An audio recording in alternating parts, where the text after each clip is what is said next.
500 years ago, there were people on both sides of the Atlantic Ocean, but neither knew about the other.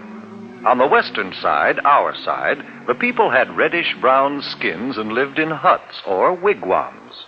On the eastern side, in Europe, the people were white-skinned. They had learned how to build houses and large sailing ships, but they still didn't know much about the rest of the world. In fact, most of them believed the earth was flat. Then one day, a map maker named Christopher Columbus had an idea. Do you know what? I think the world isn't flat at all. I think it's round like a ball. Did you hear what he said? Did you hear what he said? He said that the world is round. Oh, he's crazy, man. I think the world isn't flat at all. I think it's round like a ball. The world's as flat as the brim of your hat, and that is very plain. I know that I'm right. Oh, I know that I'm right when I say that the world is round. Oh, I'm right. I'm right. My thinking is sound, and I'll prove the world's round. It won't take very long. But it did take long, 7 long years, before Columbus could convince a king or a queen to let him try out his idea. Then Queen Isabella of Spain agreed to supply the ships and men for his trip. I will discover a shortcut to India and bring back some of the great wealth I find there. And I can do it, for I know the world is round. And instead of going east to India, I shall sail west and reach India around the other way. It will be a shorter and cheaper way, for I'll do it all by sea.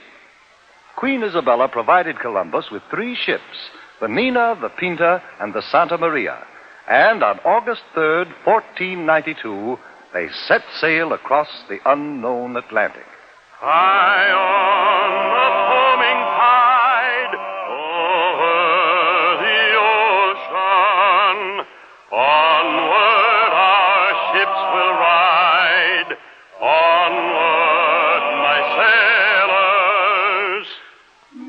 The ships sailed onward, but 2 long months after they started, there was still no sign of land ahead. Turn back, Columbus! Turn back, Columbus! We'll not turn back until we find India. Onward, men! By October 10th, the sailors and the crew were ready to take matters into their own hands. If Columbus won't do as we ask, we'll put him in chains. And we'll turn the ships around ourselves. Wait! Have you heard? One of our men has just seen a branch in the ocean. What of it? It had fresh berries on it. That means we're near land. Hooray! 2 days later, the ships reached land, and Columbus and his crew saw the people with reddish-brown skins who lived there. Oh, I think it is rather surprising that they should have reddish-brown skins. But now since we have landed in India, then these people must be Indians. We'll call this part of India San Salvador, and I take possession of it in the name of the King and Queen of Spain.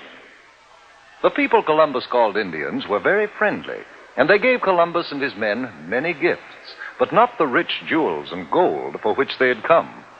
For Columbus really wasn't in India at all. He was on one of the islands off the coast of America.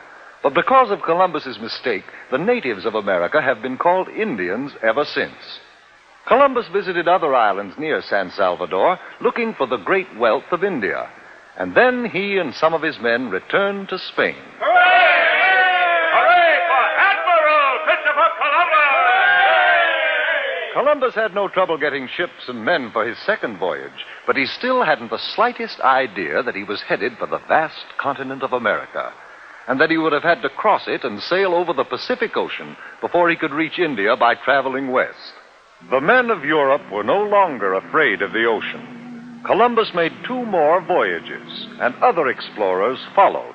But each year on October 12th, we celebrate Columbus Day, the anniversary of that day in 1492, when Columbus first sighted the land of the New World, America.